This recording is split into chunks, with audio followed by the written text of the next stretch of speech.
Bueno, buenas tardes a todas y todos quienes nos acompañan en este webinar denominado el COVID-19 desde la historia aplicada. Un saludo a quienes también nos están viendo desde la grabación. El COVID-19 desde la historia aplicada, Voces Jóvenes, tiene a tres muy importantes invitadas, quienes van a hablar de sus experiencias, comprendiendo, tratando de analizar toda todos los temas sociales, religiosos, políticos que están relacionados con la pandemia. La dinámica que vamos a tener para este blog va a ser a través de participaciones con preguntas por medio del chat que ustedes pueden utilizar desde sus computadoras. Yo estaré leyendo las preguntas o los comentarios y nuestras expositoras los contestarán. Antes de eso, cada una de ellas hará una exposición de aproximadamente 10 minutos sobre los temas y bueno, empezaremos con Dalia Rebeca Arce Aguirre. Ella tiene, sus áreas de investigación son historia de género, historia cultural y religiosa, también la historia política y ambiental. Aparte de su trabajo de maestría, que está enfocado en la historia de género, se encuentra realizando otros estudios sobre historia sociocultural en la región de Nicoya, Guanacaste, y también sobre historia ambiental y saberes tradicionales en el mismo lugar. Su investigación está realizando otra investigación sobre la industria de la moda desde una perspectiva de la historia ambiental y del consumo, y actualmente es asistente editorial de la revista de historia de la Universidad Nacional. Entonces, les damos la bienvenida y empezamos nuestro webinar con Dalia. Buenas tardes a todos y todas. Muchísimas gracias, Jessica, por la presentación. Y bueno, gracias a todos los que están viendo el webinar. Yo les voy a hablar un poco sobre el artículo que realicé para la maestría en Historia Aplicada. Quisiera primero mencionar que lo hice desde la observación de las distintas dinámicas de interacción que pude visualizar desde las diferentes redes sociales. Principalmente las redes sociales que tomé en cuenta para realizar el artículo fueron Facebook e Instagram. A partir de esto me comencé a plantear una serie de cuestionamientos, por ejemplo, cómo nosotras y nosotros, al ser seres sociales, nos vemos en la necesidad de estar en una constante interacción y en un constante contacto con las demás personas. También cómo desde que se declaró un estado de emergencia en Costa Rica por la cuestión del COVID, aunque fue un poco más tardío que en otros lugares, nos vimos prácticamente en la obligación de adaptarnos a nuevas circunstancias y a nuevas rutinas, las cuales debíamos poder realizar desde nuestras casas. Bueno, en este momento que yo empecé a ver todas estas cosas, ¿verdad? Me comencé a preguntar qué estaríamos haciendo si no tuviéramos facilidades que nos ofrecen las tecnologías de información, o bien cómo estaríamos llevando el confinamiento en estos momentos de crisis. En un aislamiento total, digamos, poniéndolo en el peor de los panoramas. Entonces, sí, no podríamos, en este momento ya no podemos salir como lo hacíamos antes, no podemos acercarnos mucho a nuestros familiares, principalmente a las personas que se encuentran dentro del grupo más vulnerable, que son los adultos mayores, y tampoco podríamos estar en ese contacto directo con nuestras amistades. En fin, me di cuenta que teníamos que hacer un cambio, o al menos tuvimos que hacerlos todos en nuestras rutinas, pero también tuvimos que hacer un cambio en nuestros comportamientos. A partir de eso, el ser testigos directos en este panorama de incertidumbre mundial, de crisis, de confinamiento, realmente nos hace cuestionarnos muchísimas cosas desde muchos ámbitos y desde nuestras diferentes disciplinas. Desde la historia, que es la disciplina a la que pertenecemos, por ejemplo, en donde en este momento estamos siendo tanto sujetos como objetos de estudio, o al menos vamos a hacerlo en algún momento. Tenemos la ventaja, o no sé si la desventaja, de experimentar toda esta situación en carne propia. Y bueno, es precisamente a partir de esto que analicé todo el contexto actual del COVID-19 desde algunos postulados que planteé en el artículo, como lo fueron el de la modernidad líquida, entendiéndose eso, ¿verdad? Como al final de cuentas la sociedad en la que vivimos es súper maleable, cambiante e incierta en muchísimos aspectos y bueno, el mejor ejemplo es el que estamos viviendo ahorita con la pandemia. Después, en ese sentido, el virus vino a ser como un punto de quiebre que nos empujó a modificar casi que inmediatamente nuestros estilos de vida. Ya los contactos que tenemos con los demás se basan prácticamente en las interacciones que logramos a través de las páginas, como lo estamos haciendo en este momento. No tuvimos tal vez la oportunidad de llevar a cabo este seminario de una manera presencial en un auditorio en donde en muchas ocasiones ese espacio es como más ameno y uno se siente como más conectado con las personas que están exponiendo, pero bueno, tuvimos que adaptarnos y sí, ahora los contactos que tenemos con los demás son muy diferentes, reaccionamos de manera diferente y bueno, yo realmente considero que este contacto no es una interacción 100% real, aunque nos vemos, hablamos, etcétera, pero eso jamás va a sustituir, por ejemplo, la calidez del tacto o la calidez de los abrazos. Si nos detenemos a pensar, por ejemplo, en otros episodios históricos como lo fue la gripe española de finales de la primera década del siglo pasado, en donde la enfermedad y el aislamiento son un punto en común con lo que estamos viviendo ahorita, realmente se pueden establecer algunas conexiones. Por ejemplo, el manejo que hacemos desde el encierro nosotros mismos, en el sentido tanto físico como emocional. Y bueno, realmente estos temas son muy complejos y no pueden abordarse desde una sola disciplina. Entonces, relacionando esta complejidad un poco con lo que es la historia aplicada, que es en lo que estamos involucradas, bueno, hemos estado involucradas en los últimos 2-3 años, podemos ver cómo realmente se necesitan de equipos interdisciplinarios para poder llegar a proponer soluciones reales y viables a las problemáticas en las cuales todos y todas estamos inmersos y nos vemos afectados por ellas. Cada uno de nosotras y de nosotros, bueno, somos tan complejos que los aportes que demos desde las ciencias sociales, desde las distintas disciplinas, ya sea la historia, la sociología, la psicología, la filosofía, entre otras, van a ser necesarias para que en un futuro nos podamos entender mejor como individuos y como el conjunto social que somos. Luego, volviendo al tema de las redes sociales, que fue como el eje central que yo planteo en el artículo, me parece a mí que estos han funcionado más que todo como espacios de desahogo y entretenimiento, los cuales realmente han contribuido a que esta soledad del aislamiento no se volviera tan difícil de llevar. Creo que el poder ver a otras personas en la misma situación en la que estamos nosotros y nosotras hace que nos sintamos como parte de un todo. Y es que en realidad somos eso, somos parte y estamos inmersos directamente en todo lo que pasa a nuestro alrededor. Somos los actores sociales de este episodio histórico que no se ha terminado de escribir. Y bueno, aunque las redes en muchas ocasiones han funcionado, como lo mencioné en el artículo, como las pastillas de la hora, un mundo feliz de Huxley, en este momento, para muchos y muchas funciona como un placebo que nos hace, se podría decir, como pensar un poco más allá de toda la situación que estamos viviendo. Bueno, prácticamente estar las 24 horas del día en nuestros hogares ha hecho que se pierdan como la división de los espacios, porque ahora estamos en 4 paredes donde trabajamos, estudiamos, comemos, vivimos, dormimos, y son demasiadas cosas a las cuales no estábamos acostumbrados antes a hacer en un mismo lugar y que ahora obligatoriamente debemos hacerlo así.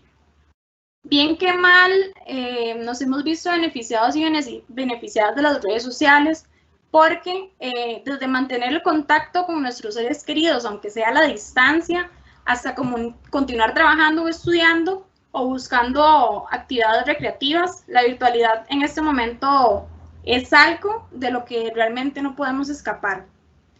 Y bueno, tal vez quisiera terminar mi intervención dejando claro que hay que cuestionarnos cuál es nuestro papel en todo ese panorama crítico surgido a raíz del virus, ya sea desde nuestra posición como actores sociales o como cientistas sociales. Entonces, dejo como una pregunta que me gustaría para la reflexión. ¿Qué podemos hacer o qué vamos a hacer desde la academia respecto a lo que vivimos en estos momentos? ¿Cómo vamos a hacer un abordaje desde las ciencias sociales sobre la situación que estamos viviendo, tomando en cuenta que somos tanto espectadores o espectadoras, por decirlo así, como participantes de toda, digamos, toda esta dinámica?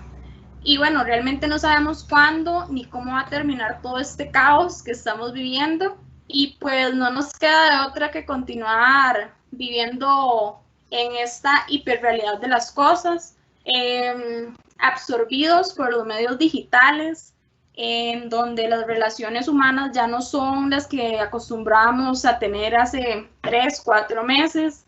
Las interacciones son completamente distintas. Y bueno, realmente todos estamos esperando que eso se acabe pronto y podamos retomar parte de esa cotidianidad que vivíamos antes y que cada vez sentimos como que se nos escapa de las manos. Eso sería como más que todo el aporte que tendría que darles, y los invito realmente a visitar el blog y a leer el artículo. Muchas gracias. Le agradezco a Dalia su intervención concreta sobre este tema que lo hace más interesante aún. Y seguiremos con la experiencia de Ariana Ibarra Monge, que ella es egresada también de la maestría en Historia Aplicada. Está realizando una investigación sobre el humor político en los medios de comunicación costarricense entre 1982 y el 2018, donde analiza la representación de la cultura política a través del humor. Además, está realizando otra investigación sobre el tema de la industria de la moda desde la perspectiva ambiental. Entonces, Ariana, te damos el pase. Buenas tardes a todos y a todas. En mi caso, yo quisiera hacer reflexión un poco sobre el artículo que se publicó en el blog de la maestría en Historia Aplicada sobre desinformación y pandemia. Para empezar, yo quisiera aclarar qué es lo que se considera desinformación. En este caso, la desinformación es un fenómeno de la comunicación. Esta es la acción de manipular la información, de propagar datos, argumentos y noticias falsas. Es un fenómeno que es diario, que todos lo podemos percibir. No es un fenómeno para nada reciente, aunque entre más medios de publicación digitales existan, esto se vuelve aún más común. Aumenta la desinformación en estos casos. Roberto Rodríguez Andrés, un investigador, comentaba en uno de sus artículos que no fue hasta 1992 que la Real Academia Española introduce la palabra desinformación, definiéndola como una acción intencional de manipular información al servicio de algún objetivo, de algún fin, o bien omitir y brindar información que se reconoce como insuficiente. Nos encontramos entonces ante una acción que es un fenómeno de larga data, pero que su conceptualización y su estudio aún es reciente. La desinformación es preocupante incluso para los organismos internacionales, y esto lo he observado o lo podemos observar realmente en diferentes conferencias durante tiempo de pandemia. Miembros de la Corte Interamericana de Derechos Humanos, por ejemplo, en el mes de mayo, durante una presentación virtual, cuyo objetivo fue discutir sobre la libertad de prensa y el acceso a información pública en tiempos del COVID-19, mencionaron el impacto de la desinformación durante la pandemia. La gravedad del aumento de la desinformación, especialmente en la coyuntura de salud mundial tan complicada como la que vivimos hoy en día, provoca que esto se ha llamado desinfodemia, ¿ok? Entonces se adaptan nuevos términos para describir el caso de las fake news, las noticias falsas y la desinformación. Esto debido al gran volumen de dudas y de incertidumbre que surge por esa información falsa. La Organización Panamericana de la Salud y la OMS, que son actores de salud mundiales, han expuesto también este fenómeno como algo que interfiere ante la salud pública. Las organizaciones han promovido campañas para abordar las infodemias o las epidemias de información falsa. Estas campañas han mantenido como objetivo romper mitos sobre la propagación, el diagnóstico y el tratamiento del COVID-19. Estamos hablando de organizaciones que realmente su objetivo es la salud mundial, no realmente lidiar con cuestiones que se dan en el mundo digital. Sin embargo, afecta tanto la información que surge del mundo digital, sobre todo la información falsa, que estas mismas organizaciones han tenido que promover cómo los usuarios pueden leer información que sea veraz o al menos motivarlos a contrastar la información que ven en estos medios. La ONU también ha trabajado contra la proliferación de información falsa sobre el coronavirus. En febrero del 2020 se expuso que no solamente se luchaba contra el virus, sino que se luchaba contra la infodemia. La ONU manifestaba la preocupación por el exceso de información y la propagación tan acelerada de las noticias falsas. La lucha contra la desinformación en tiempos de emergencia sanitaria ha sido primordial para estos tipos de organismos, alentando por la búsqueda de recursos que sean fidedignos. El estudio de este fenómeno, desde mi punto de vista, realmente amerita un abordaje interdisciplinario. ¿Por qué? Principalmente se ha estudiado la desinformación desde la comunicación o desde las ciencias políticas.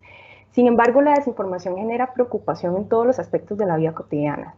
Así que no es un fenómeno o un tema exclusivo de estudio para una única disciplina, sino que estamos viendo que diferentes sectores de la academia se están interesando en este tema. Lo ven desde la publicidad, lo ven desde la política, desde la sociología, y ahora incluso los mismos médicos se encuentran apoyando este tipo de propagandas para poder lograr salud pública.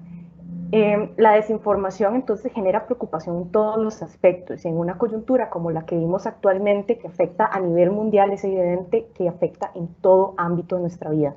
Así, la información no verificada afecta demasiado la toma de decisiones de parte de un grupo de la población ante la situación de salud, sobre todo de aquellos grupos que se encuentran constantemente ingresando a los medios virtuales. La desinformación choca con el acceso de información, de acceso a la información veraz, que es un derecho que va en paralelo al acceso al Internet. De allí que muchos medios de comunicación, de publicación digital principalmente, y plataformas recientes como las redes sociales, comienzan a asumir responsabilidades ante el aumento de la desinformación. Durante la pandemia han surgido herramientas como parte de las mismas redes sociales para ofrecer a los usuarios información que sea veraz sobre el avance del virus. De esta manera se lucha contra videos, noticias e imágenes que pueden generar confusión en los usuarios. Este tipo de información que muchas veces circula en redes sociales y que se presenta como algo inocente por medio del entretenimiento. Como expuse en el artículo, nos encontramos ante un escenario en el cual los mismos medios de comunicación tradicionales deben presentar mecanismos para hacer creíble su contenido ante los lectores. Las noticias falsas han logrado poner en duda ante el público el trabajo de los periodistas o el trabajo de grupos editoriales que dejan de ser fuentes irrefutables de información. Ante este fenómeno, los medios buscan formas para combatir la desinformación. Este fenómeno que reposa realmente en la capacidad de cualquier persona desde la comodidad de su hogar para crear datos que al final para un grupo de la población terminan siendo considerados más creíbles o más atractivos. Me gustaría ahorita señalar algunos ejemplos de la lucha contra la desinformación, tanto en Costa Rica como en redes sociales y plataformas de videos más utilizadas en la actualidad. Esta lucha puede visualizarse en Costa Rica, por ejemplo, con la creación del blog No Coma Cuentos, Suave un Toque o Lecheck.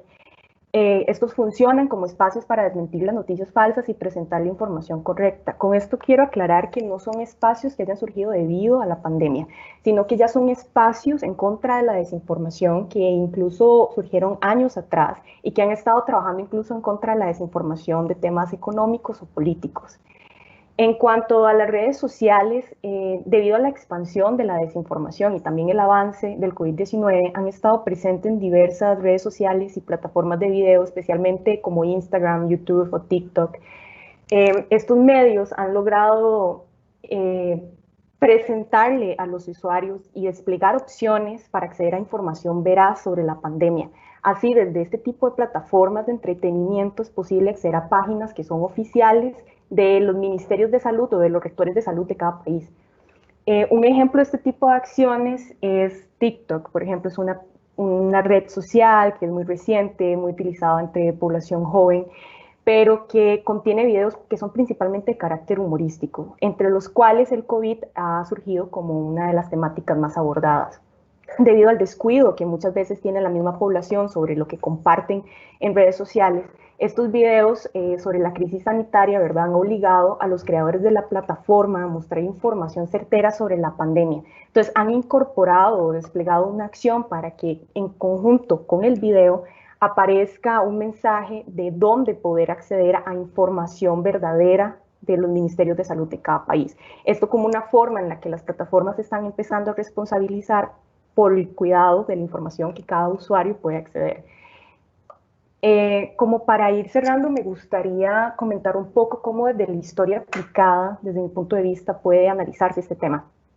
Uno de los objetivos de la historia aplicada es brindar soluciones reales a problemáticas. A partir de la historia aplicada puede otorgarse soluciones para contrastar fuentes, brindando información certera y métodos para contrastarlas. La desinformación no va a desaparecer, pero puede ayudarse a la población con métodos para discernir sobre fuentes y medios correctos de información. Debe estudiarse el origen de este fenómeno, debemos cuestionarnos qué se logra con la difusión de información falsa, qué están logrando aquellos que crean este tipo de contenido, cuál es la influencia que tiene la desinformación en la población, y el estudio de este fenómeno, de su contenido y de su alcance es parte de lo que nosotros como historiadoras e historiadores podemos ofrecer. Con eso terminaría mi primera intervención. Perfecto, Ariana, excelente. Nos traes un tema que es muy actual, que lo vivimos en el día a día, entonces creo que vamos a tener oportunidad para comentarlo un poco más ahora después de la siguiente invitada, que es Mónica Ulloa Gómez. Ella también es egresada de la maestría en Historia Aplicada de la Universidad Nacional de Costa Rica. Sus áreas temáticas de interés son la historia política, religión e historia social.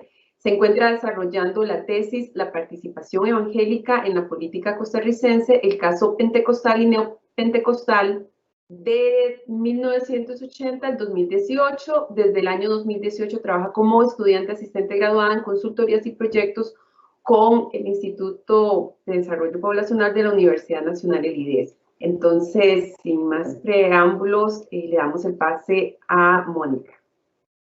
Hola, buenas tardes. Muchísimas gracias, Jessica. Agradecer a la Maestría en Historia Aplicada y al programa Una Vinculación por este espacio, espacios de reflexión y de crítica tan necesarios en contextos como el actual. Yo quisiera iniciar mi participación haciendo mención a qué es la historia aplicada, considerando que hay quienes no saben qué es la historia aplicada o qué se desarrolla desde la historia aplicada. Bueno, desde mi punto de vista, comulgo mucho con la idea del doctor Wilson Picado, quien ha argumentado que la historia aplicada es una praxis con la capacidad de generar conocimiento histórico que sea socialmente pertinente.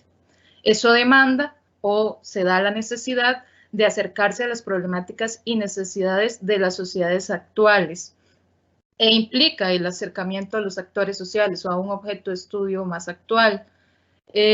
Lo constituyen tres elementos muy básicos o básicos en general muy complejos, más bien, que es la ciencia postnormal, que ya sabemos que su fin es hacer ciencia con la gente, la funcionalidad de la historia y la relación con el tiempo presente, que para mí es uno de los elementos más importantes y que a partir de él se refleja un poco el objetivo de los trabajos que tanto mis colegas Ariana y Dalia han trabajado, al igual que yo y al igual que muchos otros que trabajan en la dinámica o en el área de la historia aplicada.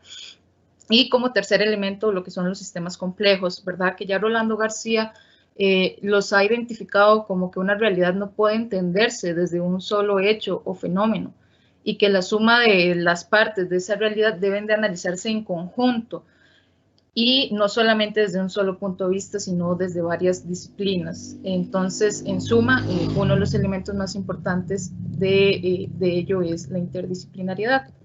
La suma de todos esos elementos que les acabo de hacer mención hace que la historia aplicada pueda formular problemas y metodologías que sean socialmente pertinentes.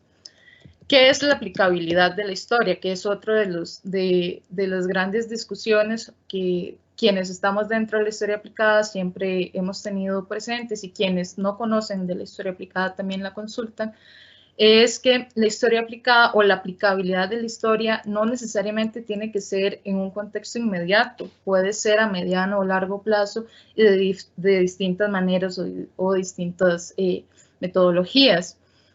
En ese sentido, a mi parecer, desde la historia aplicada, o al menos desde que inicié el posgrado, el elemento más importante, como lo decía ahorita, era la funcionalidad de la historia, y esto lo voy a relacionar con la actual crisis por la pandemia del COVID-19. ¿Por qué? Bueno, porque como investigadores sociales que somos, tenemos la obligación de brindar respuestas ante procesos, fenómenos, coyunturas o hechos que afectaron o que afectan a las sociedades del pasado o las sociedades actuales. Eso demanda que como historiadores tengamos la capacidad de atender dichos procesos, sin dejar de lado, por supuesto, nuestra propia disciplina histórica. Para mí, además, la historia aplicada permite abandonar la visión positivista de la historia y una visión muy generalizada en que se considera que la historia es saber fechas y personajes, y reconoce y posiciona al historiador como un investigador y como agente creador de nuevo conocimiento científico-social que puede y debe estar presente en las problemáticas más actuales. Ante ese deber o esa posibilidad es que surge surge el blog de la maestría en historia aplicada, como ya mis compañeras lo han dicho, en donde diferentes colegas de distintas disciplinas hemos tratado de analizar la pandemia del COVID-19 desde distintas áreas. Es decir, generar ese conocimiento socialmente pertinente en un momento tan necesario como la crisis actual. En mi caso, como parte de esa reflexión, he elaborado o he publicado en el blog el artículo llamado Religión y Pandemia, en el cual analizo dos aspectos específicos. El primero de ellos, la religión como tal, ver la dinámica que la religión ha tenido durante la pandemia, y segundo, la politización de esa religión por parte de algunos líderes políticos latinoamericanos. En ese sentido, es importante recalcar que la fe o la espiritualidad de una persona ha estado presente desde casi el inicio de la historia como tal, y que se acrecenta o se fortalece en contextos de crisis o de temor ante situaciones que conllevan algún tipo de desastre o de anomia dentro de un grupo social. Por ende, hemos visto que esa misma religión ha sido inclusive virtualizada. Ya no se asiste a misas o a cultos presencialmente, pero se puede participar de los mismos ritos religiosos por medio de distintas plataformas como Facebook Live, Zoom, Skype e inclusive la plataforma que el día de hoy utilizamos como Microsoft Teams. Es decir, no se abandona la religiosidad, sino que se traslada a una nueva realidad de esa religiosidad y un nuevo mecanismo o una nueva forma de hacerlo. Igualmente, al igual que se siguen dando los cultos, se siguen aportando económicamente de distintas maneras a las mismas congregaciones religiosas. Por el otro lado, respecto a la politización religiosa, que en sí era el objeto de análisis con mayor profundidad al que yo quería hacer mención, responde al hecho de ver cómo algunos líderes políticos latinoamericanos han utilizado la religión como un mecanismo o una estrategia de atención ante la crisis de la pandemia por COVID-19.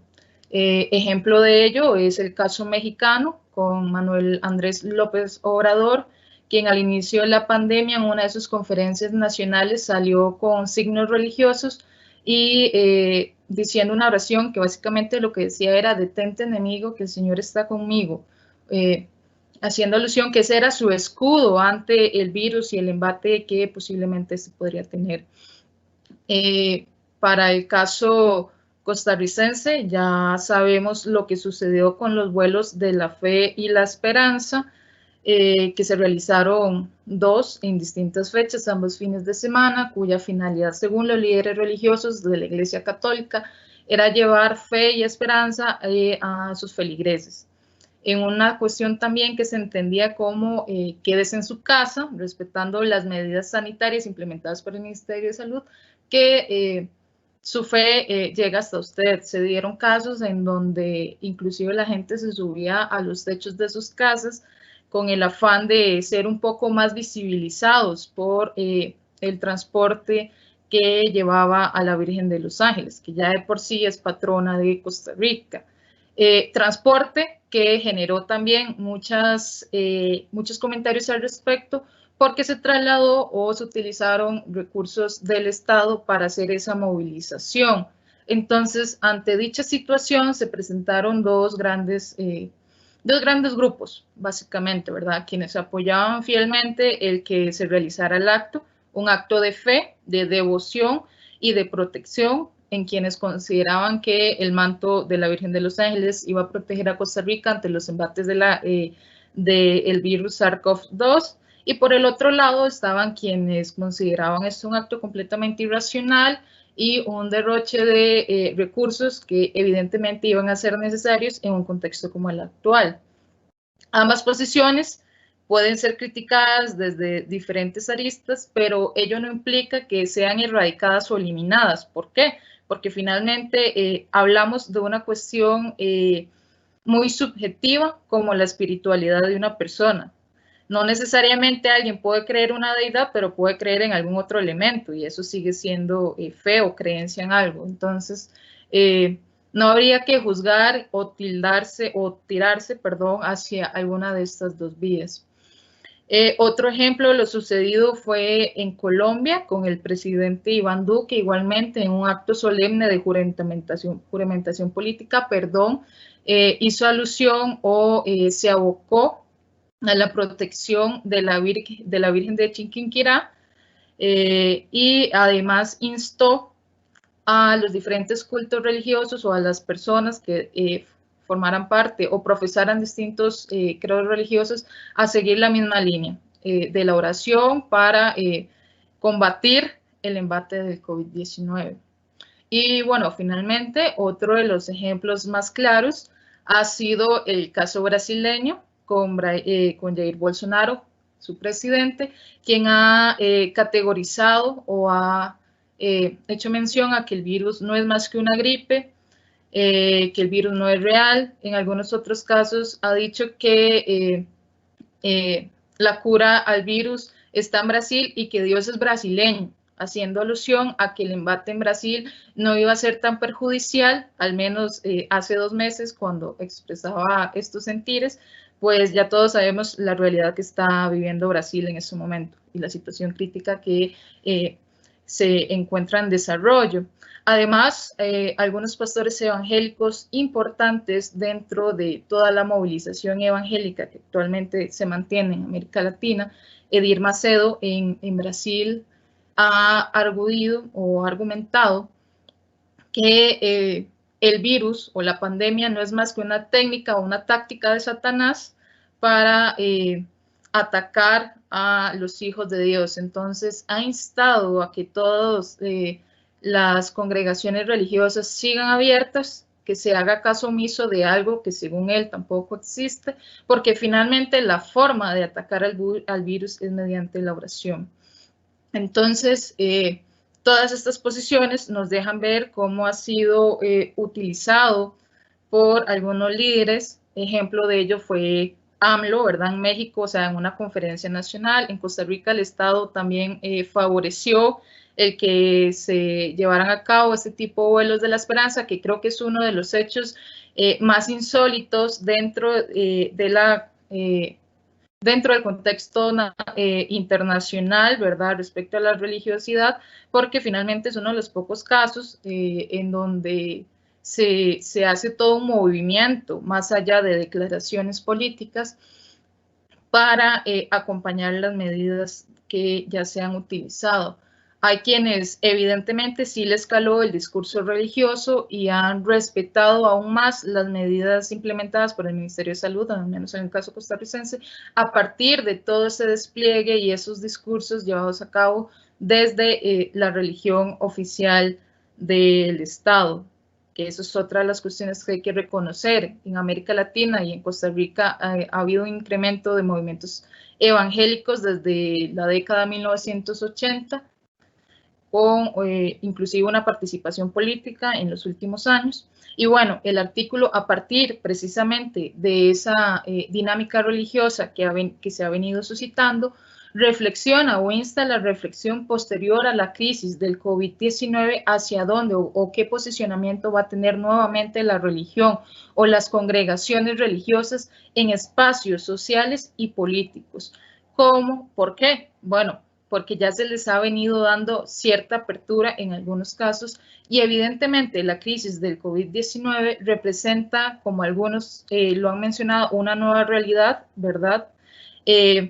Significa un proceso de dinámicas y transformaciones sociales que se verán o que sus impactos se verán a mediano, a corto plazo, ya los hemos visto, se verán a mediano y aún más a largo plazo.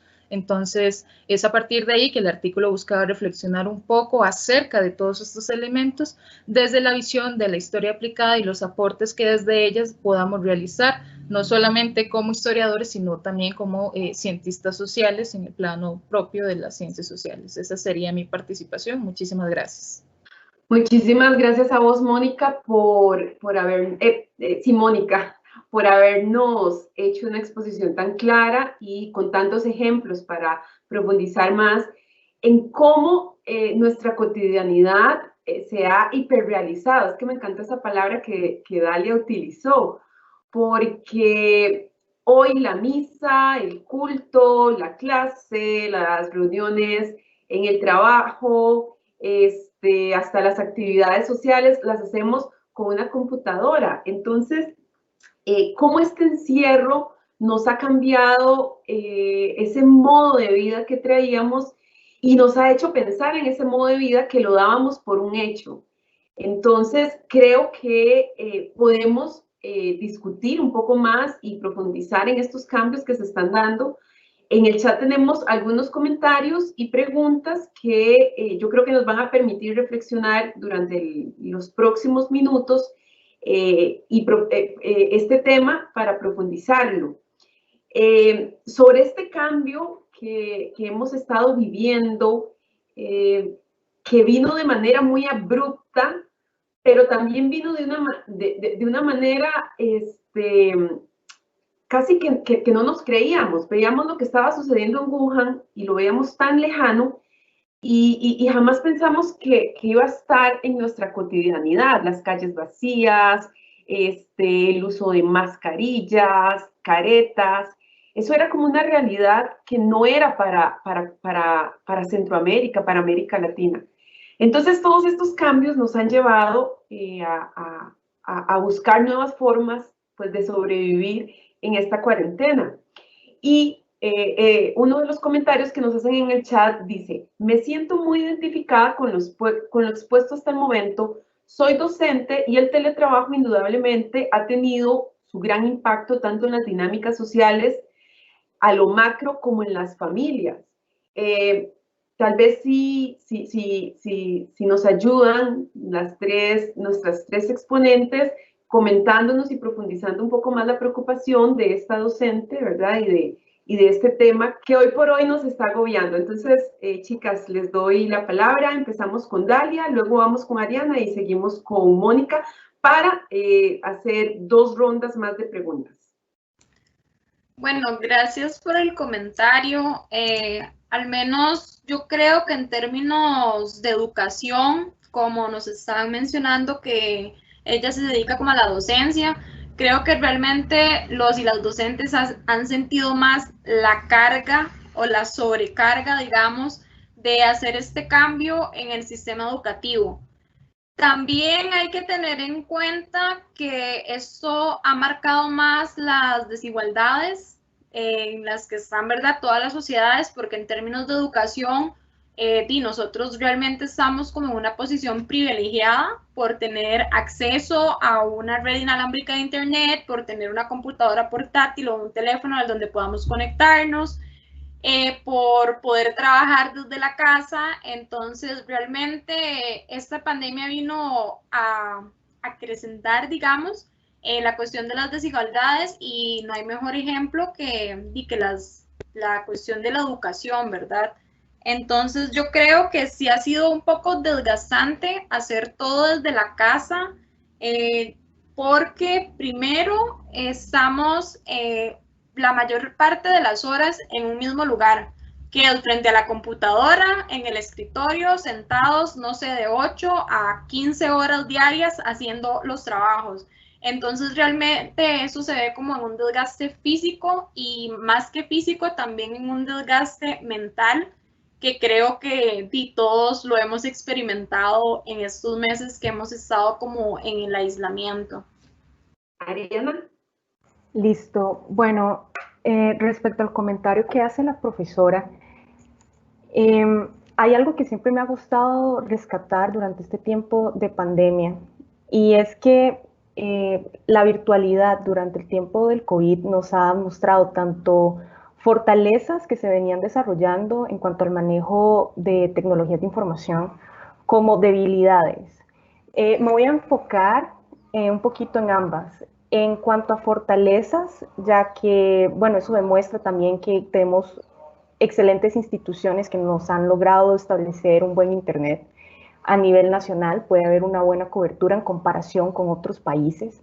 Sé que hay zonas del país que tal vez tienen un poco más de debilidad en ese sentido. Todavía no tenemos un país en el que todas las familias o personas tengan un equipo, al menos con la capacidad para conectarse. Sin embargo, creo que el Ministerio de Educación ha logrado brindar muchas oportunidades para esos estudiantes. Qué tan buenas sean esas oportunidades o qué tanto abarque para todos los estudiantes de todos los grados es otra situación. En cuanto a las debilidades, considero que uno de los principales problemas, tanto en cuestiones académicas como en los espacios laborales, es que nosotros no podemos, tenemos una cultura laboral y académica que no se está adaptando al mundo virtual.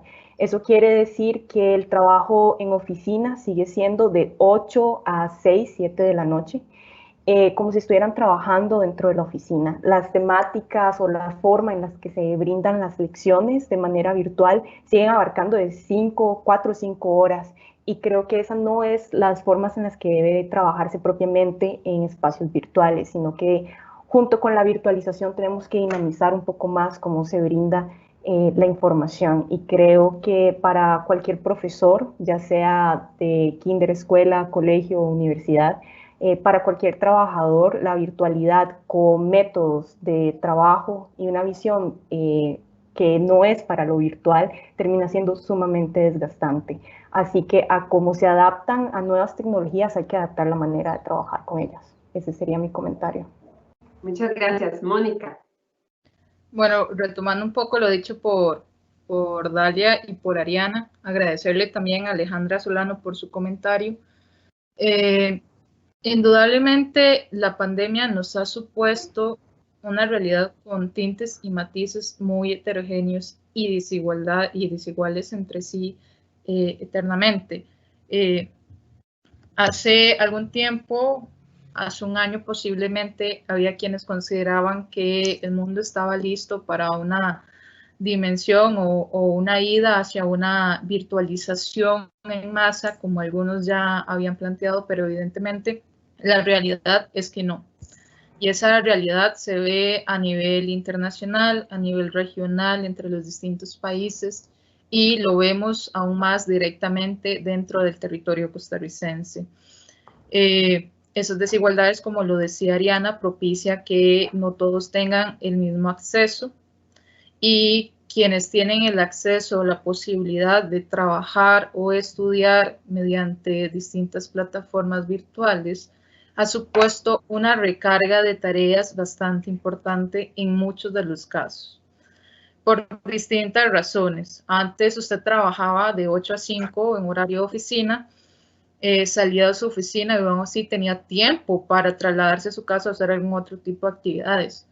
Ahora, por ejemplo, caso personal, puedo pasar 12 horas sentada trabajando sin detenerme un momento o sin tener tantas pausas como normalmente uno tenía. Entonces, evidentemente, hay un recargo en muchas áreas, sumado en algunos casos y mayoritariamente se le ha otorgado ese rol a las mujeres de cuidado y de encargo del hogar. Entonces, además de trabajar en sus tareas propias del trabajo laboral remunerado, tiene que trabajar aún más en el hogar por distintas cuestiones.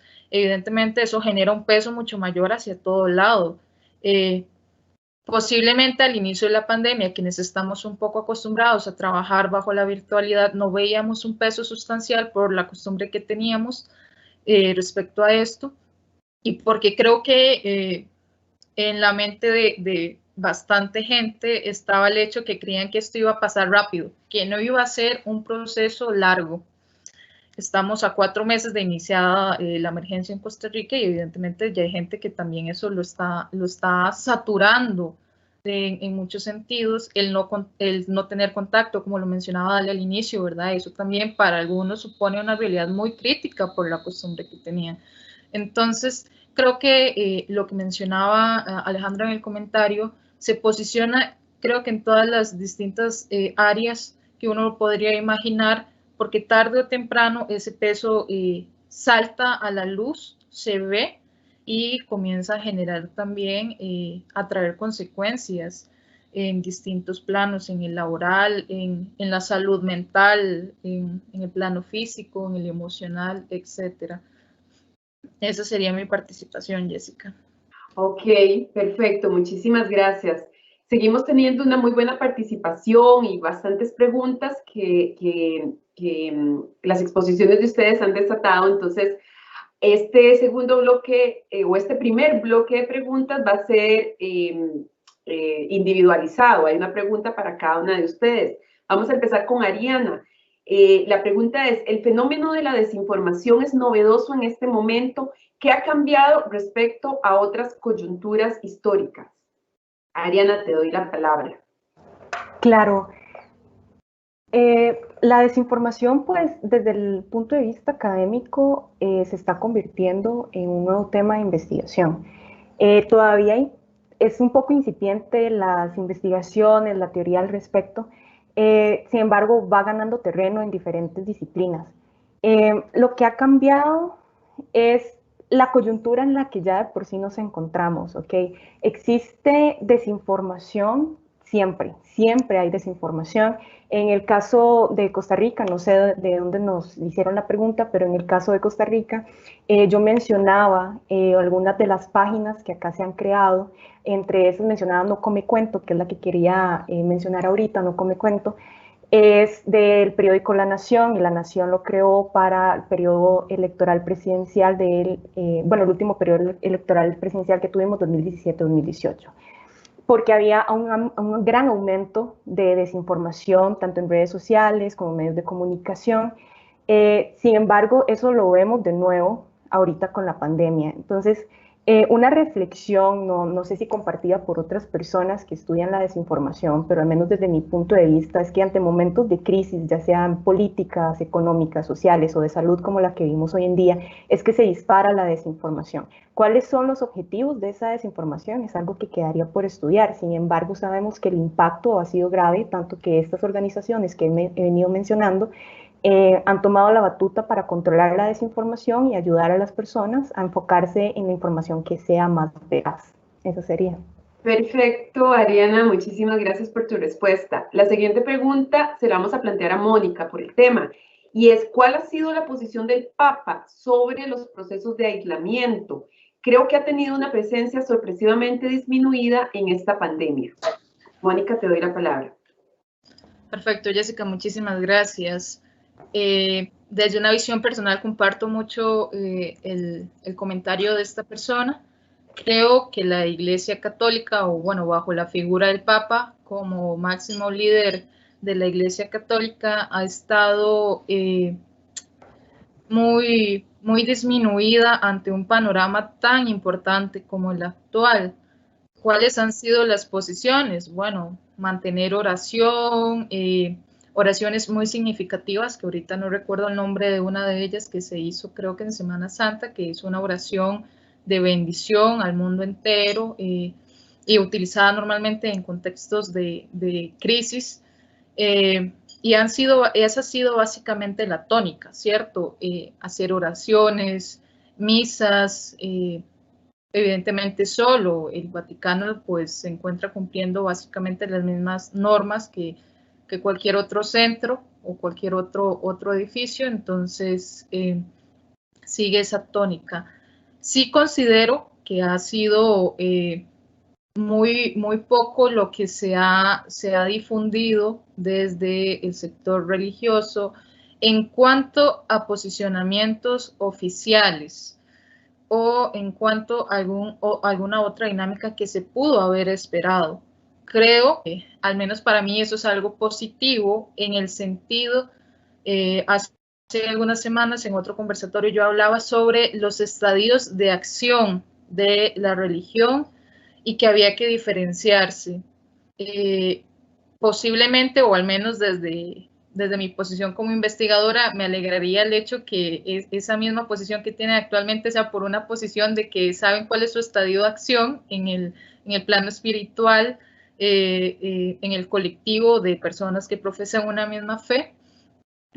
Pero si vemos a lo largo de la historia, la participación política y social que normalmente ha mantenido la Iglesia Católica en distintas partes del mundo, por no decir el mundo entero y en distintos contextos, sí me parece un poco peculiar el que actualmente no haya una mayor difusión en cuanto a sus planteamientos desde la visión religiosa.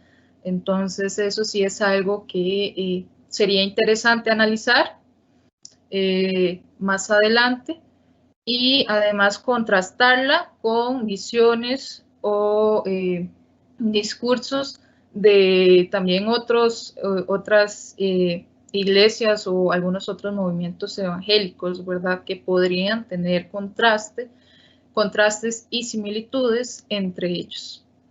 Perfecto, muy bien. Muchas gracias, Mónica. La siguiente pregunta es para Dalia y dice, ¿generan las redes sociales más democracia digital o más bien favorecen la restricción de las libertades individuales? Dalia, te doy la palabra. Sí, bueno, muchas gracias por la pregunta.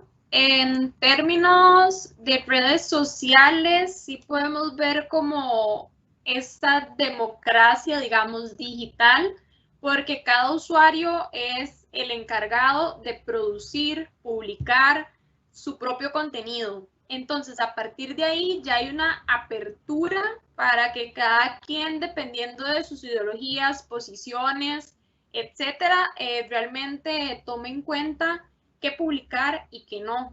Sin embargo, la cuestión sobre las restricciones de las libertades individuales, realmente sí, personalmente yo no considero que eso se aplique mucho para las redes sociales, principalmente para una red social que tal vez es como más didáctica, que en este caso sería como Instagram, que son solamente como fotografías y videos, donde prácticamente usted puede publicar lo que quiera, siempre y cuando no sea algo como de contenido sensible y no se lo denuncien.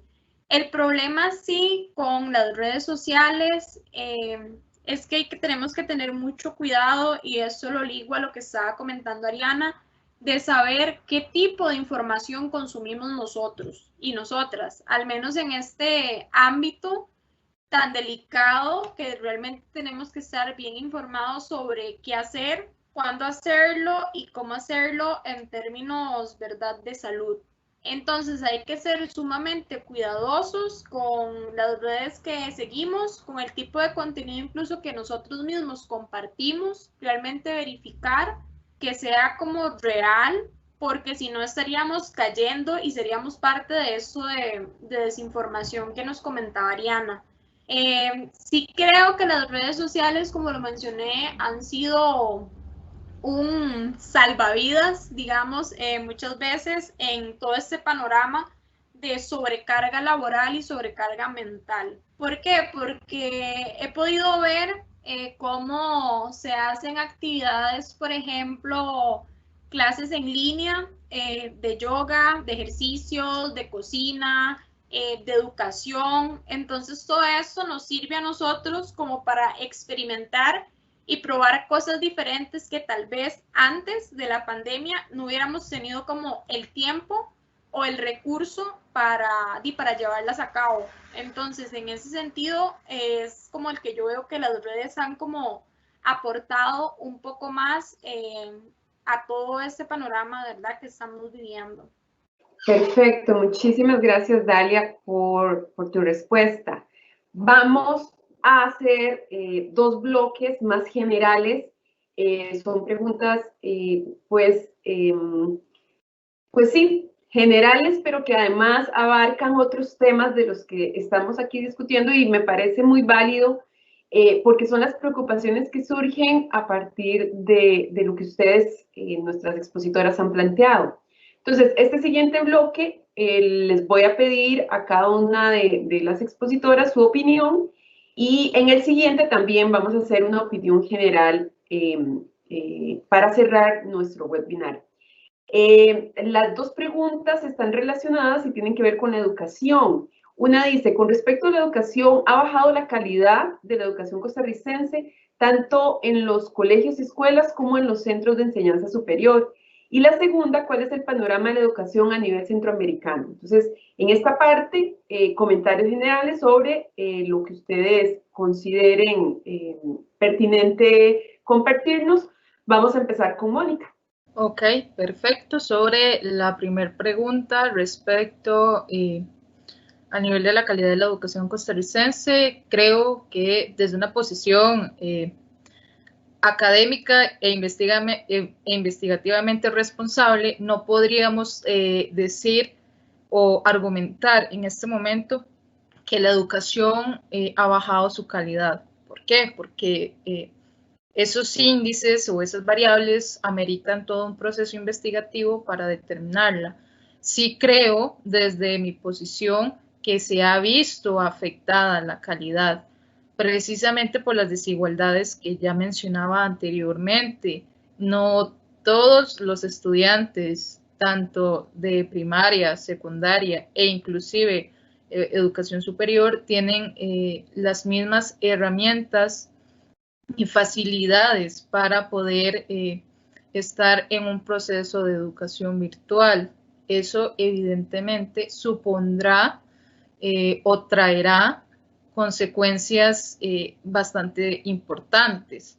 Algunos educadores ya posiblemente lo tengan muy bien visibilizado a partir de los contextos en los cuales se desarrollan. Entonces, si no podríamos hablar o argumentar en este momento que va a haber una disminución de la calidad, pues eso a nivel nacional ya sabemos que el Estado de la Nación es el que se encarga de analizar ese tipo de cuestiones, pero sí evidentemente se puede afirmar que van a haber consecuencias. ¿Qué tan graves o en qué medida van a ser? Todavía no se saben, pero sí se van a tener, ya las hemos visto, ya creo que eso nos ha reflejado grandes desigualdades que se habían tratado de dejar como de lado y que evidentemente la situación de crisis los muestra aún más.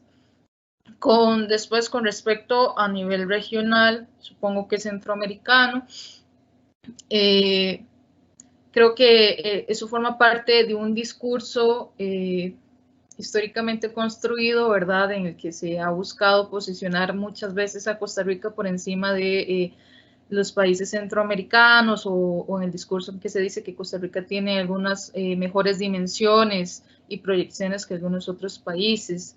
Igualmente, creo lo mismo, es una cuestión que nos deja a todos o a todos los países expuestos según sus propias capacidades y la capacidad de reacción y respuesta que puedan tener.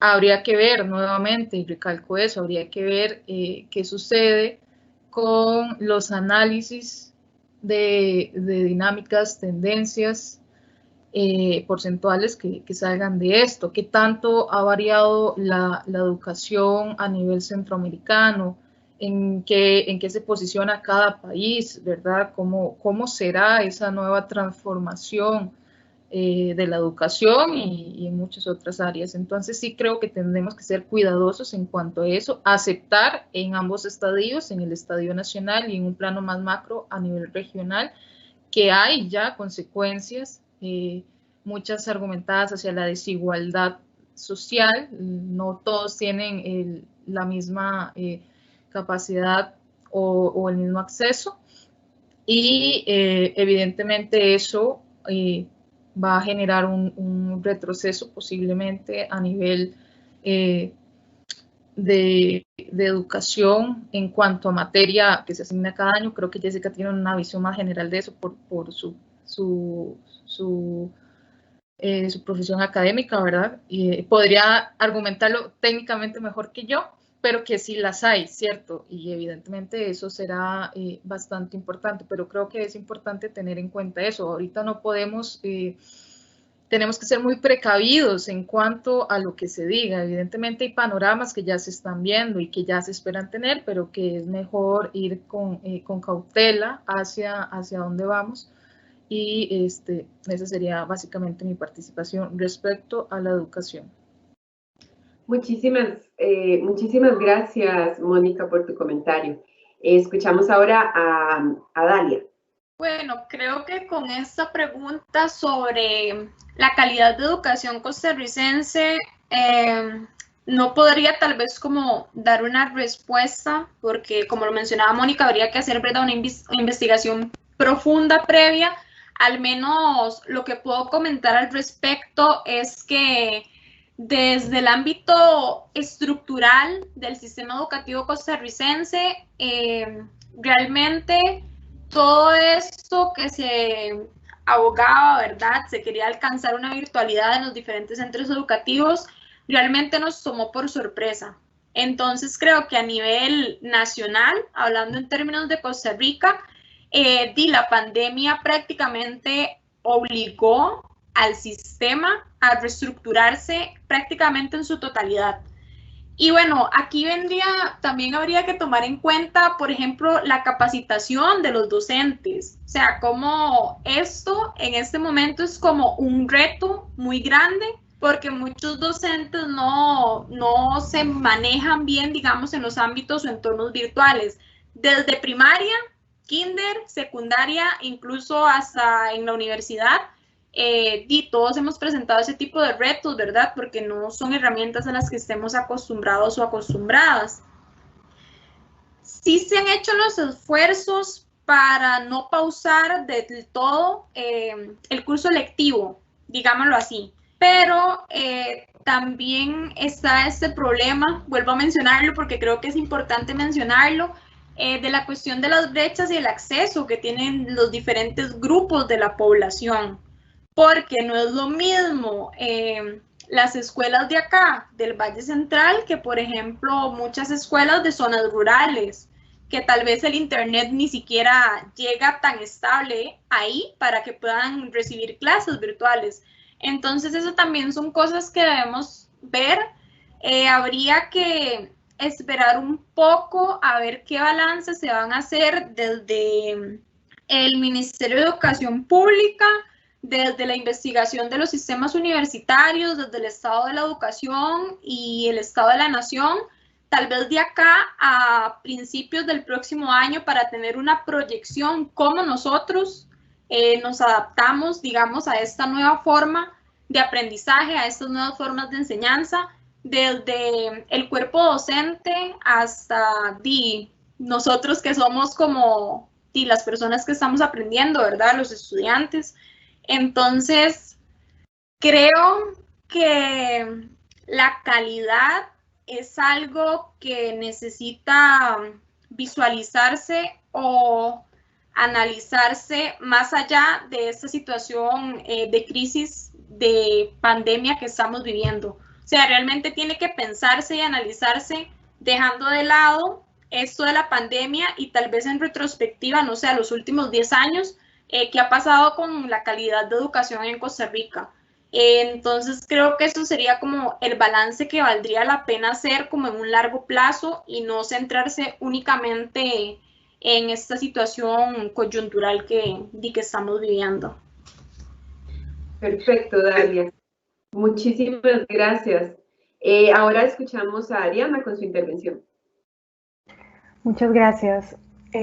Bueno, al igual que mis compañeras, creo que hay que ser muy cuidadoso cuando se habla de la calidad de educación de un país. En el caso de Costa Rica, considero que ya habían problemas en el sistema educativo.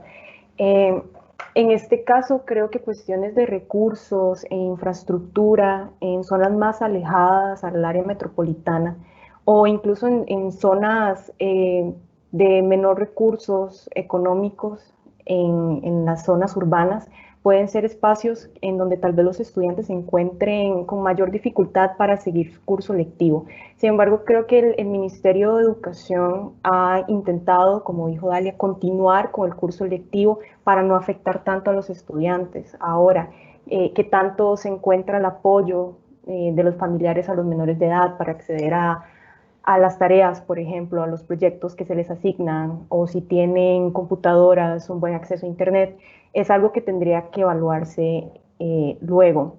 En esto yo quisiera resaltar tal vez un tema, algo que he logrado observar durante esta pandemia, y es que se agudiza más esa desigualdad entre la educación pública y la educación privada. Entonces tenemos chicos de las mismas edades, algunos en colegios públicos, otros en colegios privados, pero estos colegios privados en su mayoría tienen un buen uso de plataformas, recursos económicos. Los chicos pueden estar conectados llevando sus cursos como lo hacían desde el aula, pero ahora lo hacen desde sus casas frente a sus propias computadoras, con sus iPads, con el Internet, de buena calidad. En cambio, los de las escuelas públicas tal vez quedan un poco atrás y solamente se pueden conectar un par de horas al día o unas cuantas horas a la semana para retomar las temáticas.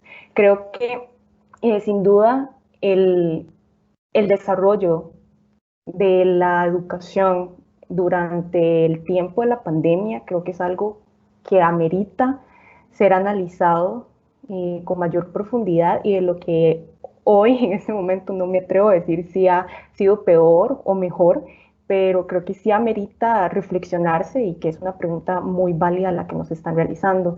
En cuanto a la educación en Centroamérica, supongo que todos estamos pasando por la misma situación, todos estamos luchando contra el COVID, y creo que tal vez algunos países con más recursos o mejor organizados ante la pandemia han continuado sus cursos lectivos, y en otros casos han tenido que suspenderlos por completo.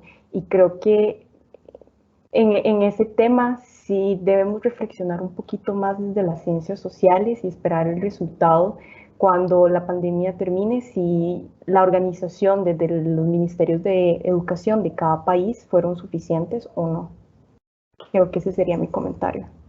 Perfecto, Ariana. Muchísimas gracias a las tres por abarcar este tema de educación que bueno, es uno de los grandes cambios que hemos vivido con la pandemia.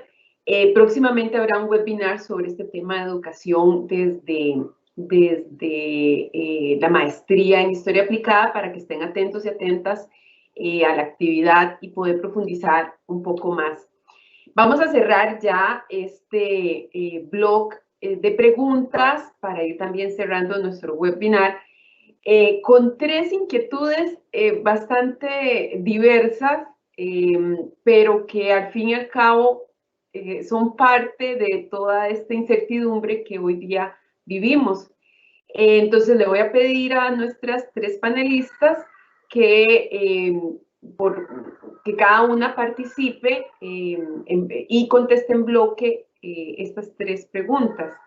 La primera es, dice, mi pregunta es si esta coyuntura obligará a cambiar las formas como se hace la investigación social. ¿Qué opinan al respecto? La siguiente, que también tiene que ver con la incertidumbre y el cambio, ¿qué pasará con los movimientos sociales? ¿Los afectará este encierro virtual? ¿Servirán para algo las redes? Y quisiera que cada una de ustedes finalizara su intervención haciendo una reflexión con esta pregunta. Me gustaría conocer la percepción del aislamiento de las tres panelistas desde un punto de vista personal, como mujeres, como académicas y como jóvenes. Vamos a empezar entonces con Dalia.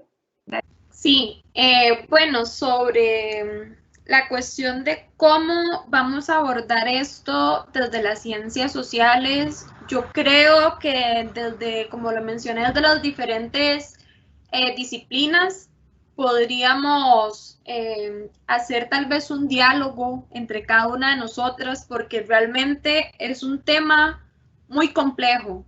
Es una coyuntura, ¿verdad? Es algo que nosotros estamos viviendo y por nosotros mismos, no es algo que simplemente vamos al archivo y lo revisamos y lo interpretamos, sino que es algo que también estamos sintiendo.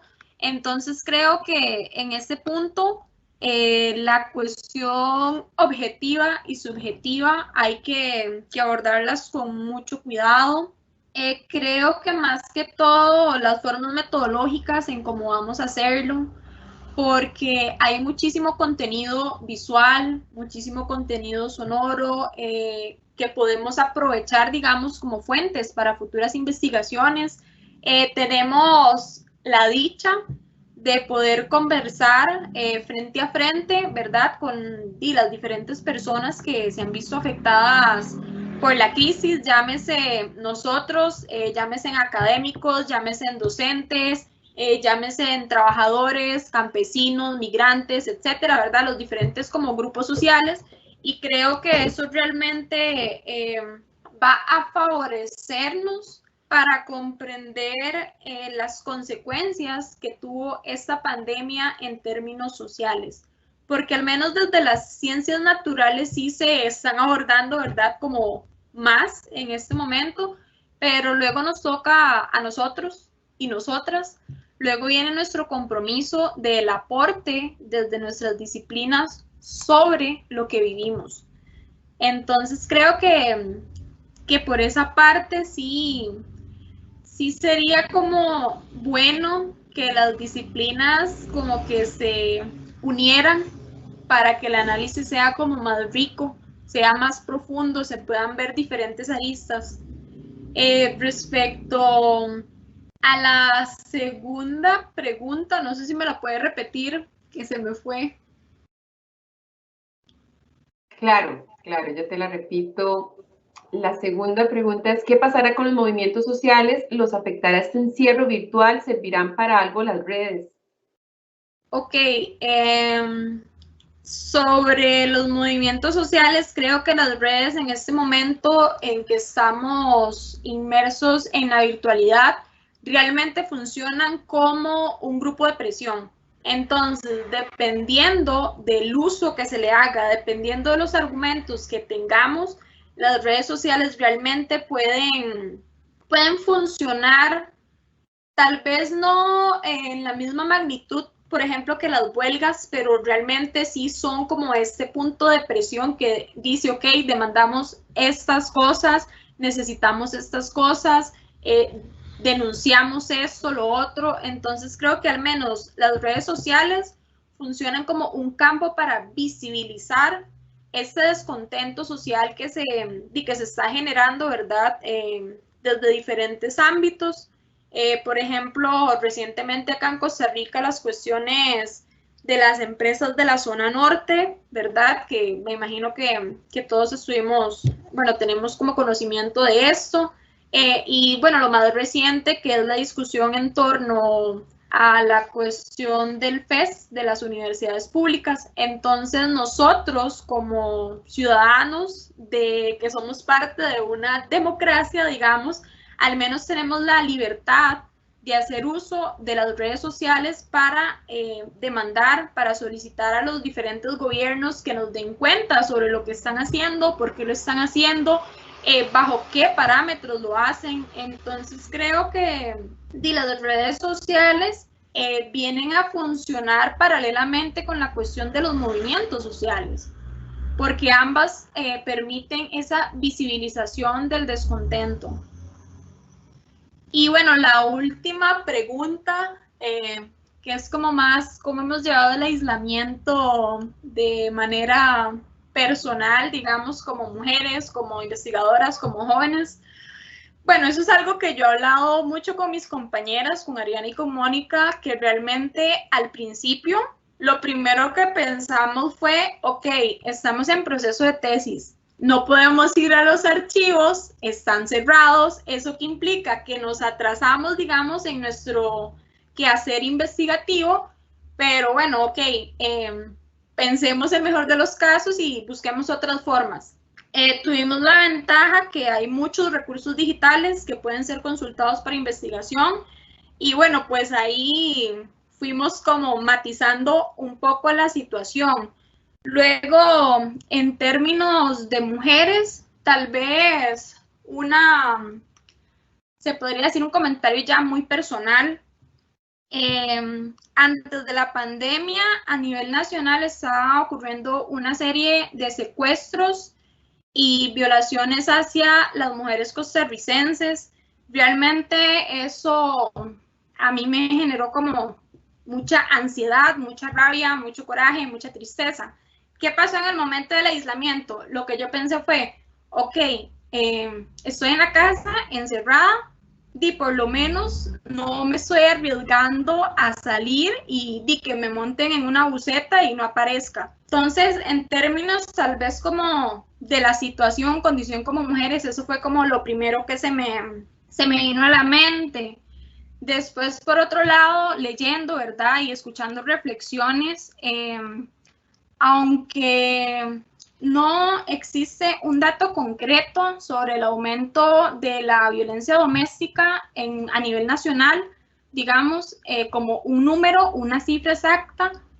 Bueno, todos sabemos o todas sabemos que es como, lamentablemente, se dan más posibilidades de sufrir violencia doméstica durante este aislamiento. ¿Por qué? Porque muchas personas, muchos niños están prácticamente las 24 horas del día con el agresor y eso no les permite como hacer esta demanda, digamos, de la situación que están viviendo. Eso en términos de nosotras como mujeres. Luego, como persona joven, realmente nos tomó por sorpresa. Yo no pensé que eso fuera a durar tanto y como les digo al principio, sí como que costó mucho acostumbrarse, acomodar la rutina, saber en qué momento parar, saber en qué momento decir, ok, trabajé tantas horas, ya necesito parar porque hay momentos en los que nosotros nos sentamos frente a la compu, o sea, desayunamos, nos sentamos frente a la compu y prácticamente solo nos detenemos para comer, para ir al baño y para dormir y listo. Entonces, también eso se ha resumido, creo que para muchos la pandemia en estar solo frente a pantallas. Y bueno, eso es desgastante, digamos, en términos de salud, en términos emocionales, en términos mentales. Y creo que también nosotros debemos como analizar la situación en la que estamos y realmente ver el momento en el cual debemos como hacer una pausa, o sea, decir, ok, hasta acá, o realmente organizarnos con los tiempos adecuados y también incluir dentro de esos tiempos tal vez una hora o unas cuantas horas de respiro, de ocio, que hagamos algo diferente a lo que pasamos haciendo todo el día. Y pues eso sería lo que podría comentar. Excelente, Dalia, muy, muy interesante tu experiencia y tu comentario. Vamos ahora con Mónica y cerramos con Ariana. Mónica. Perfecto. Respecto a la pregunta sobre si esta coyuntura implica cambiar las formas de investigación social, desde mi perspectiva es algo que he venido diciendo desde hace algunos meses. Creo necesario que las ciencias sociales tienen que entrar en un periodo de reflexión y autocrítica sobre las maneras en cómo llevamos a cabo nuestras investigaciones. Evidentemente, sí van a haber transformaciones, especialmente en aquellos ámbitos donde la investigación social requiere de un acercamiento directo a los actores sociales y a las comunidades.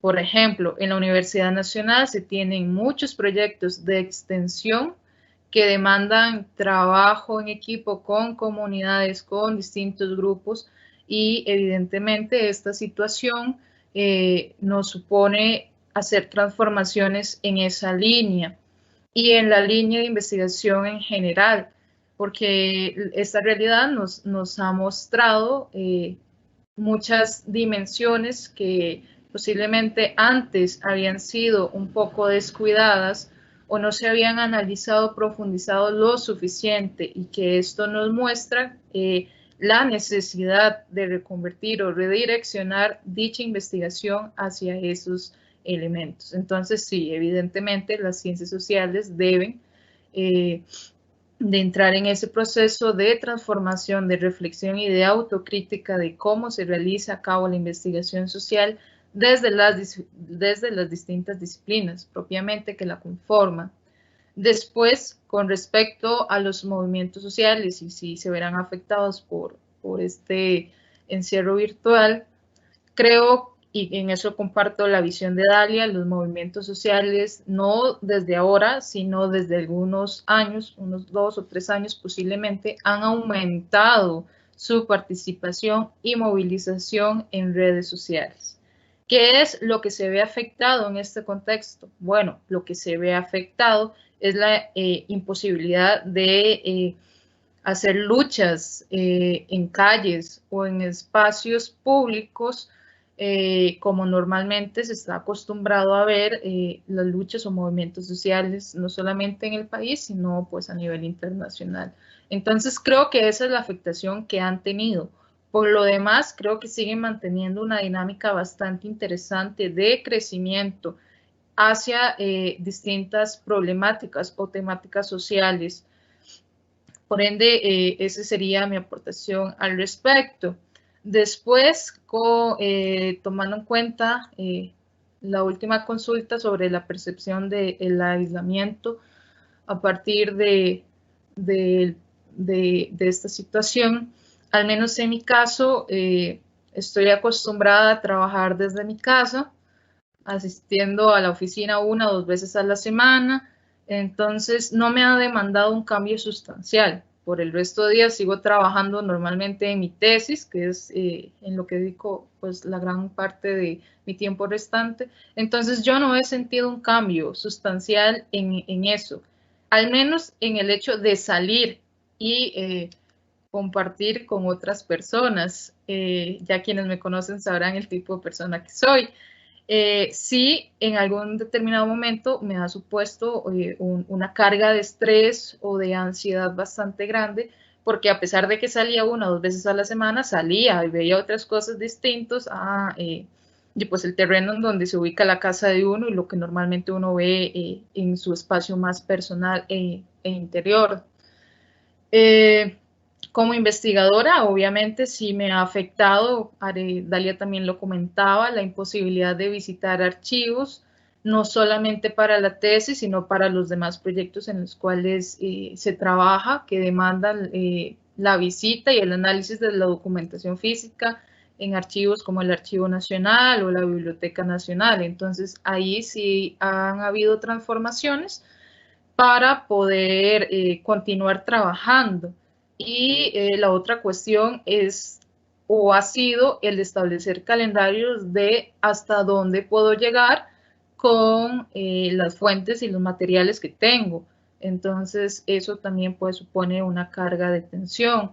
Al igual que como lo mencionaba en mi primera intervención, En ocasiones uno pasa 12 horas o más frente a un computador haciendo trabajos en distintas cuestiones, y eso pues supone una carga bastante importante. Creo que la mayor afectación, al menos en el plano personal, que ha tenido esta pandemia ha sido mi cancelación de mi pasantía, que todavía no la he culminado, pero me imposibilita poder trasladarme a la Universidad Autónoma de México a hacer una pasantía de investigación, y creo que ese precisamente me ha afectado en todas mis áreas, en mi área personal, en mi área profesional e investigativa, porque suponía pues un proceso de crecimiento en ambas vías.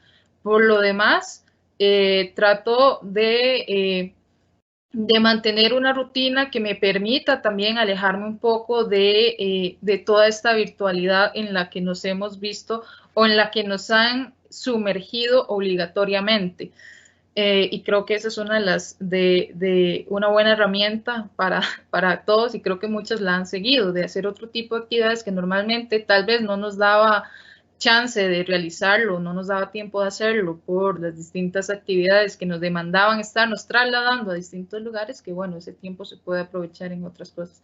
Pero esa sería mi percepción, al menos en cuanto a esa parte de esa pregunta. Muchísimas gracias. Gracias a vos, Mónica. Muy interesante lo que dijiste. Ariana, te damos la palabra y te damos la oportunidad de hacer el cierre de este bloque de preguntas. Claro, bueno, con respecto a la primera pregunta, hay muchas cosas que comparto con mis compañeras. Para empezar, con las formas de investigación social, si van a cambiar o si ya están cambiando. Yo considero que ya están cambiando. Como alguien que se encontraba también en el proceso de investigación para la tesis, creo que esto revela varias cuestiones. Primero, que tal vez en Costa Rica todavía no todas las instituciones en las que podemos acceder a fuentes primarias se encuentran digitalizando los documentos, y esto para historiadores puede complicar un poco el proceso de búsqueda de información. Es evidente también que para futuras investigaciones creo que la única manera de continuar es trabajando con otras disciplinas. Creo que la interdisciplinaridad queda aquí como lo más importante para continuar las investigaciones. Ocupamos nuevas fuentes. En cuanto sea posible, se deben retomar las investigaciones, por ejemplo, historia oral, investigaciones que incluyan a las comunidades, por ejemplo, que fueron más perjudicadas por el virus, ya sea porque perdieron sus trabajos, por cambios sociales o porque fueron sobrevivientes incluso de la enfermedad. Debe trabajarse, yo creo que ahora más que nunca, con y para la sociedad, y yo creo que ese debería ser como el objetivo principal de las ciencias sociales. En cuanto a las manifestaciones sociales, si cambian, sí han cambiado. ¿Por qué? Porque una de las principales maneras de manifestarse en contra de algo que a un grupo no le guste o que perjudique a la sociedad siempre ha sido pues lanzarse a las calles, ¿no? Creo que eso ha sido como el paso en la historia. Sin embargo, ante una coyuntura en la que nos enfrentamos a un virus que es una enfermedad mortal, creo que eso no debería estarse considerando ahorita, salir a las calles, porque reuniría a muchísimas personas y eso elevaría las posibilidades de contagio. Sin embargo, bueno, Dalia comentaba dos sucesos que subieron un poco como las manifestaciones en redes sociales a nivel nacional, y yo quería enfocarme en una que fue un movimiento internacional, que fue con el hashtag Black Lives Matter, que fue por la muerte, bueno, el asesinato de George Floyd, ¿verdad?, en Estados Unidos, y que alteró muchísimo en las redes sociales a las personas con grandes manifestaciones a través del hashtag, mucha presión contra el gobierno de los Estados Unidos, mucha presión contra del cuerpo policial de los Estados Unidos, y ha funcionado. Considero que ha funcionado porque al menos en el estado en el que se realizó, al menos en el estado en el que estaba George Floyd en el momento de su asesinato, ha provocado cambios en las leyes y en las formas en las que se va a seguir actuando entre la policía y las personas que se detienen. Entonces creo que de cierta forma sí han generado presión y han visibilizado problemas a nivel internacional. Tal vez no la forma deseada para muchos que participan en estas manifestaciones, pero considero que, de nuevo, debido a la coyuntura, es la única forma segura para evitar los contagios. Por último, sobre la percepción ante el aislamiento. Personalmente, creo que me he visto afectada en cuanto al proceso de investigación, que creo que es lo que todas las personas que estamos en la universidad todavía como estudiantes estamos viviendo, gran presión ante cómo continuar o entregar los trabajos, las investigaciones. Hay un agotamiento que de hecho ya se está estudiando también desde un punto de vista psicológico, que es el agotamiento de los humanos ante el exceso del uso de las pantallas. Hay disgustos ya para conectarse, por ejemplo, a Zoom, llamadas muy largas, presentaciones muy largas que tengan que realizarse a través de las pantallas, generan gran agotamiento. Eso sí, yo creo que debemos resaltar que quienes estamos acá somos tal vez personas privilegiadas, de que no tenemos que estar saliendo todos los días desde nuestros hogares, que podemos continuar nuestra vida con cierta normalidad gracias al Internet y gracias a todas estas plataformas. Sin embargo, cada vez el aislamiento se va haciendo más extenso. Creímos que con una primera ola de contagios íbamos a poder retornar a nuestra normalidad, entre comillas. Sin embargo, aparece una segunda ola. En mi caso, perjudicada porque soy de uno de los cantones con mayor contagio ahorita en esta segunda oleada. Así que a nivel personal sí se siente se siente abrumado. La situación abruma. No sabemos cuándo va a terminar, es incertidumbre que creo que todos estamos sintiendo, también la sentimos nosotros como investigadores y como mujeres jóvenes. Muchísimas gracias, Ariana. De incertidumbres, de encierros, hasta religión, comunicación y redes sociales ha sido nuestro webinar.